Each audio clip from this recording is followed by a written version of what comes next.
السلام علیکم ورحمۃ اللہ وبرکاتہ۔ محترم ناظرین، دنیا کے اندر بہت سارے پاپ ہیں، گناہ ہیں اور جرم ہیں۔ ان تمام کے تمام پاپ، جرم اور گناہ کے اندر سب سے بڑا جو گناہ ہے وہ ہم اور آپ یہ سمجھتے ہیں کہ کسی کو مارنا ہے، کسی کو قتل کرنا ہے یا چوری کرنا ہے، زنا کرنا ہے، جبکہ سب سے بڑا گناہ اور پاپ اس زمین پر یہ ہے کہ انسان جو ہے اپنے رب کے ساتھ دوسروں کو شریک کرے، اللہ تعالیٰ کی توحید میں دوسروں کو شریک ٹھہرائے۔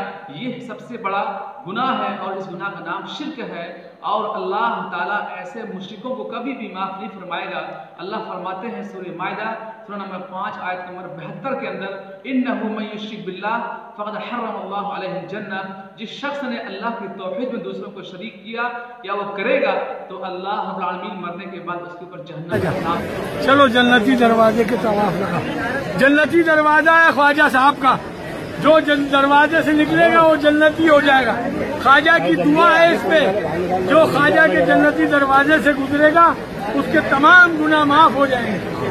خواجہ کرم کر دیں گے آپ لوگوں کو بھی، حج بیت اللہ اور روز رسول اللہ کی زیارت سے مشرف فرمائیں گے انشاءاللہ۔ ایمان کی دولت مدد فرمائیے غریب نواز حضور، یہ غلامان غلام آپ کی بارگاہ میں حاضر ہے سرکار، ان تمام حاضرین کی حاضری قبول فرمائی، ایمان کی دولت عطا فرمائی، حج بیت اللہ روز رسول اللہ کی زیارت سے مشرف فرمائی۔